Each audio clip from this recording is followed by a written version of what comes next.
My wife's family held an emergency meeting without me to discuss removing me from the family business. I found out from the cleaning lady. They had no idea the business license, trademark, and lease were all in my maiden name because I'd quietly bought them out 2 years ago. So I walked into their meeting, smiled, and slid the eviction notice across the table. I, 34M, was sitting in my home office on a Tuesday afternoon when Maria knocked on my door. She'd been cleaning our house for 3 years, and in that time, we developed the kind of comfortable rapport where she felt safe telling me things. That day, her face was tight with worry. She asked if I knew about the meeting happening at the office. I didn't. She explained that my wife had gathered her entire family at the business location that morning, her parents, her 2 brothers, her uncle, and they'd instructed Maria to make sure I stayed away. They told her to deep clean the house, to keep me occupied, to text them if I tried to leave. Maria looked genuinely distressed as she told me this. She said she couldn't in good conscience keep me in the dark about what they were planning. According to what she'd overheard, while serving coffee before being dismissed, they were discussing how to remove me from the family business. They were talking about buyouts, legal structures, and whether I could be forced out entirely. I thanked Maria and told her to take the rest of the day off with full pay. After she left, I sat in my office chair and stared at the wall for a solid 10 minutes. Not because I was shocked, I'd seen this coming for months, but because I was calculating my next move. The business they were planning to steal from me was something I'd already stolen back 2 years ago. They just didn't know it yet. The company was called Heritage Home Furnishings. My wife's grandfather had started it in the 70s, building custom furniture in a small workshop. By the time I married into the family 8 years ago, it had grown into a mid-sized operation with a showroom, warehouse, and a dozen employees. The old man had passed 5 years back, leaving the business to his daughter, my mother-in-law, who immediately brought her whole family into the operation. I came into the marriage as an outsider, but I had something they desperately needed: business acumen. The family had heart and history, but they were bleeding money. Inventory was a disaster, their books were chaos, and they were 6 months from bankruptcy when I stepped in. I restructured everything, renegotiated supplier contracts, implemented proper inventory management, developed an online presence, and turned the company profitable within 18 months. They loved me then. My father-in-law clapped me on the back at family dinners. My brothers-in-law called me a genius. My wife looked at me like I'd hung the moon. But success has a funny way of breeding resentment, especially when the person responsible for that success isn't blood. The shift started subtly. My suggestions in meetings were questioned more. Decisions I'd made were second-guessed. My wife started siding with her family over me in disputes, even when she knew I was right. Her mother began making comments about how the business was built on family values and how important it was to preserve the legacy. Her brothers started talking about getting back to their roots and traditional management. I wasn't stupid. I could read the writing on the wall. They wanted me out, but they wanted to keep everything I'd built. So I started preparing. 2 years ago, I began quietly documenting everything. Every financial record, every contract I'd negotiated, every system I'd implemented. I also started looking into the legal structure of the business, and that's when I discovered something beautiful.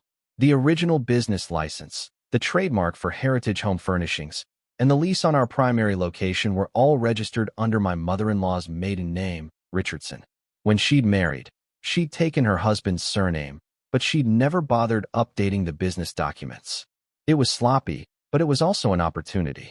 I spent 6 months working with lawyers, being careful to use ones outside our usual network. Through a series of carefully structured transactions, I purchased the business license and trademark from my mother-in-law. The paperwork made it look like a routine administrative update, something about liability protection and corporate restructuring. She signed without reading it properly, trusting me completely. Her husband and sons barely glanced at it. My wife never even knew. Then I approached the building owner directly and negotiated a new lease under my name, buying out the remainder of the old lease in the process. Again, I made it seem like a financial optimization move, something about tax benefits. They all signed off on it. By the time I was done, I legally owned the business name, the trademark, and controlled the physical location. The family still thought they owned Heritage Home Furnishings, but on paper, they owned nothing. I'd effectively bought them out without them realizing it. I kept making the same salary, showed up to work every day, and waited to see what they'd do. The answer came that Tuesday afternoon through Maria. I spent the rest of that day and the following morning making preparations. I called my lawyer and had him draw up formal eviction notices for the business premises. I contacted our accountant, one I'd hired, who was loyal to me, and had him prepare a complete financial breakdown showing exactly how much the company was worth and how much of that value I created. I reached out to 3 of our key employees who I knew were frustrated with the family's increasing interference and made them an offer to come work for my new venture. Then I waited until Wednesday afternoon, when I knew their meeting would be in full swing. I drove to the office building at exactly 3 o'clock. The parking lot was full. Both my brothers-in-law's trucks were there, along with my mother-in-law's sedan and my wife's SUV. I grabbed my briefcase, locked my car, and walked through the front entrance like I owned the place. Which, legally, I did. The main showroom was empty. Our receptionist looked startled to see me, opening her mouth to say something, but I just smiled and kept walking toward the conference room at the back. I could hear voices as I approached, my father-in-law's booming laugh, my wife's higher-pitched agreement with something, one of my brothers-in-law making a crude joke. I opened the door without knocking. The room fell silent. 6 faces turned toward me with expressions ranging from shock to guilt to poorly concealed anger. They were seated around the conference table I'd purchased 2 years ago, drinking coffee from the machine I'd insisted we buy, discussing my future in the building I now controlled. My wife recovered first, standing up quickly and attempting a smile that didn't reach her eyes. She said I wasn't supposed to be there, that they were having a family meeting. I told her I'd heard, and that it was interesting how family meetings about me happened without me. My father-in-law cleared his throat and gestured to an empty chair, suggesting we could talk about this rationally. I remained standing. I told them I'd prefer to hear their plan first, since they'd clearly spent considerable time developing it. The room erupted in overlapping voices, each of them trying to control the narrative. My mother-in-law insisted it wasn't what it looked like. My older brother-in-law claimed they were just discussing business structure. My wife said I was being paranoid and defensive. I let them talk themselves out. When they finally fell silent, I opened my briefcase and pulled out 6 folders, one for each person in the room. I walked around the table, placing a folder in front of each of them. I suggested they open them. The folders contained copies of the updated business license showing my name as owner, the trademark registration in my name, and the lease agreement giving me full control of the premises. I'd also included a formal eviction notice giving them 30 days to vacate the property. My younger brother-in-law was the first to react, standing up so violently his chair fell backward. He said this was impossible, that I couldn't just steal their family business. I corrected him calmly. I explained that I hadn't stolen anything. I'd purchased it, legally, with their full knowledge and signed consent. Every document in those folders had their signatures on it. My mother-in-law was flipping through the papers with shaking hands, her face going progressively paler. She insisted she'd never agreed to sell me the business. I reminded her of the corporate restructuring documents she'd signed 2 years ago. I'd even brought copies of those original documents, complete with her signature and the notary's stamp. My father-in-law demanded to know why I'd done this. I told him the truth. I explained that I'd seen the writing on the wall 18 months ago when they started treating me like an outsider rather than a partner. I'd watched them undermine my decisions, question my authority, and slowly push me toward the exit while expecting me to keep generating profit for them. I'd simply taken steps to protect myself and the value I'd created. My wife was crying now, but they were angry tears. She accused me of betraying her family, of being vindictive and cruel. I asked her if it was less vindictive than planning to remove me from the business I'd saved while lying to me every day. I asked her if she'd planned to tell me about this meeting, or if I was supposed to just show up to work one day and find the locks changed. She didn't answer. My older brother-in-law tried a different approach. He suggested we could work something out, that we could negotiate a fair arrangement. I told him I was willing to negotiate, but on my terms. They had 30 days to vacate the premises. After that, I'd be rebranding and restructuring the company without them. However, I was willing to offer them a consulting arrangement if they wanted to stay involved, at an hourly rate, under contract, with me as their boss. The room exploded again. My father-in-law called me every name he could think of. My brothers-in-law threatened legal action.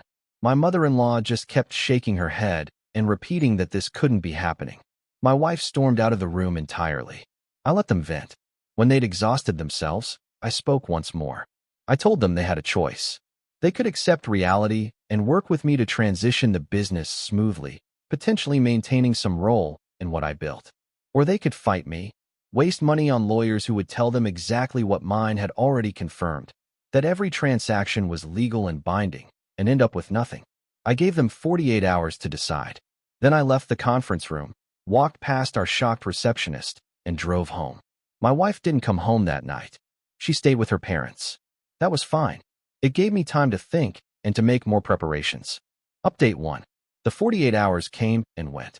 I received a call from a lawyer I didn't recognize, someone my in-laws had clearly hired in desperation. He blustered about challenging the transactions, about fraud and coercion. I calmly gave him my lawyer's contact information and suggested he review the documentation before wasting anyone's time. My lawyer called me 2 hours later, laughing. He said their attorney had reviewed everything and basically told them they had no case. Every signature was legitimate, every transaction properly notarized, every legal requirement met. The guy had apparently suggested they negotiate rather than litigate. My wife finally came home 3 days after the meeting. She looked exhausted. She asked me why I was doing this, why I wanted to destroy her family. I told her I wasn't destroying anything. I was protecting what I'd built. I reminded her that her family was planning to destroy me, and I'd simply prepared for it. She asked if we could separate the business from our marriage. She wanted to know if we could get through this as a couple. I asked her directly if she'd known about the meeting, about their plan to remove me. She hesitated too long before answering. That hesitation told me everything I needed to know. I told her I wanted a divorce. She argued that we could fix this, that she'd had reservations about her family's plan, that she'd been trying to find a way to warn me. But I'd stopped believing her. The woman I'd married wouldn't have sat in a room with her family plotting against me, regardless of her reservations. She would have warned me immediately. She would have sided with me. She moved out that weekend. The 30-day eviction period was tense. My in-laws tried everything. They attempted to rally employees against me, but the ones who mattered knew I was the reason they had jobs at all. They tried to contact our suppliers and customers, spreading rumors about hostile takeovers and family betrayal. My lawyers sent cease and desist letters, and most people in the industry knew me well enough to hear my side. The most interesting development came from an unexpected source. My younger brother-in-law, the hothead who'd knocked his chair over during the meeting, called me 2 weeks into the 30 days. He asked if we could meet privately, away from his family. We met at a coffee shop across town. He looked uncomfortable, fidgeting with his cup. He eventually admitted that he'd never wanted to be part of the plan to remove me. He said his father and older brother had pressured him into it, convincing him that I was taking advantage of the family. But going through the documents I'd provided, seeing exactly how much I'd done for the business and how little credit I'd received, had changed his perspective. He asked if my offer to keep some family involved was genuine. I told him it was, for people who were willing to work with me rather than against me. He said he was interested. He admitted he'd learned more from working with me over the past few years than he'd learned from his father his entire life. I hired him on contract. His family was furious, but he didn't back down. It was a small victory, but it felt significant. Update 2. The business officially relaunched 4 months after that conference room confrontation. I rebranded it as Modern Heritage Furnishings, keeping enough of the original identity to maintain customer loyalty while making it clear this was a new chapter. 3 of the key employees came with me, including the lead designer who'd been frustrated with my in-laws' refusal to modernize. My younger brother-in-law proved himself valuable enough that I brought him on full-time with profit-sharing potential. He told me his father didn't speak to him anymore, but his relationship with his siblings had actually improved now that they weren't forced to work together in a toxic environment. The divorce was finalized 6 months after I'd served the eviction notice. My wife tried to claim she deserved a portion of the business since we'd built it together during our marriage. My lawyer gleefully pointed out that the business in question had been legally established after I'd filed for separation, and the old business, the one we'd worked on together, no longer existed under family ownership. She got her share of our other marital assets, but not the company. I heard through mutual acquaintances that my former in-laws tried to start a competing furniture business. It failed within 8 months. Turns out that having a family legacy and grandfather's workshop doesn't mean much when you don't understand inventory management, supplier relations, or modern marketing. My mother-in-law apparently told people I destroyed their family heritage. My father-in-law claimed I'd tricked them with legal manipulation. But anyone who actually looked at what happened understood the truth. They tried to take credit for my work and push me out, and I'd simply been better at business than they were. The moment that made everything worth it came almost a year after the conference room meeting.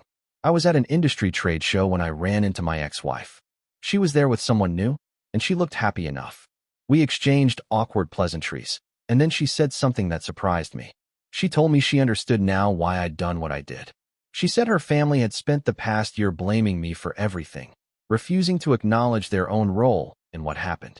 Being outside of that environment had given her perspective. She didn't apologize exactly, but she admitted that I'd had every right to protect myself. I thanked her for saying that. I didn't need her approval or her understanding, but it was validating to hear nonetheless. Modern Heritage Furnishings is thriving now. We've expanded to a second location and our online sales have tripled. I've built something that's truly mine, free from the politics and resentment that plagued the old family operation. I sleep well at night knowing that when someone tries to take what I've built, I'll see it coming. Because the truth is, the best revenge isn't dramatic confrontation or public humiliation. The best revenge is building something so successful that the people who tried to destroy you have to watch you thrive without them. The best revenge is proving that you never needed them. They needed you. And every time I walk into my office, past the reception desk with the Modern Heritage logo, into the showroom filled with our designs, I'm reminded of that Tuesday afternoon when Maria knocked on my door with a warning. I'm reminded that loyalty can come from unexpected places, and that sometimes the people who seem closest to you are the ones planning your downfall. I built this company twice. Once for a family that didn't appreciate it, and once for myself. The second time was infinitely more satisfying. Thank you for watching. If you enjoyed this story, please hit that subscribe button. Don't forget to give it a thumbs up and share it with friends or family who might enjoy it too.